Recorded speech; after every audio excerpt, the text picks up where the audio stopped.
And the first one is, when a responsibility is given in the church to me, I'm very happy to do it alone. But when I'm asked to share that responsibility with others, I feel uncomfortable and become restless.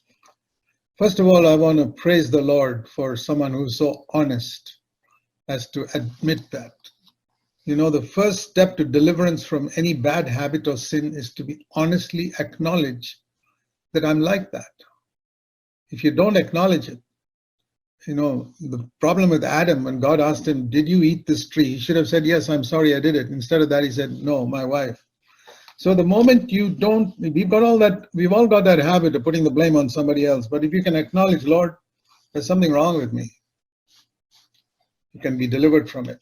The one who confesses his sin will get deliverance. So the reason why you get uneasy and uncomfortable when you're asked to share the responsibility with others is two things. One, the glory will belong to everybody and not only to you.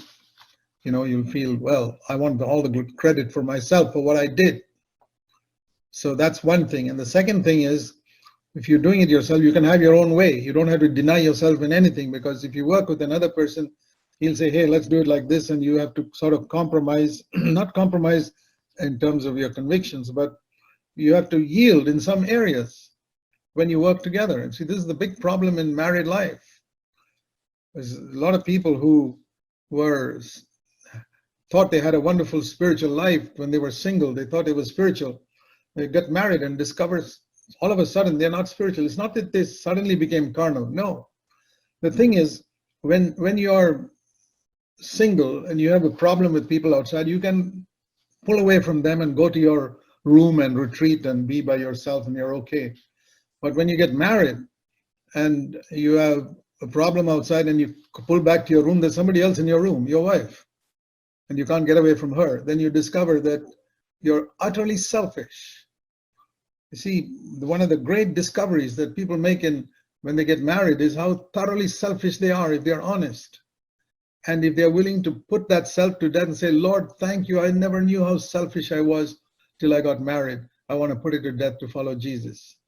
See, a lot of people who are single or never married, I tell you, they never discover how selfish they are. Never.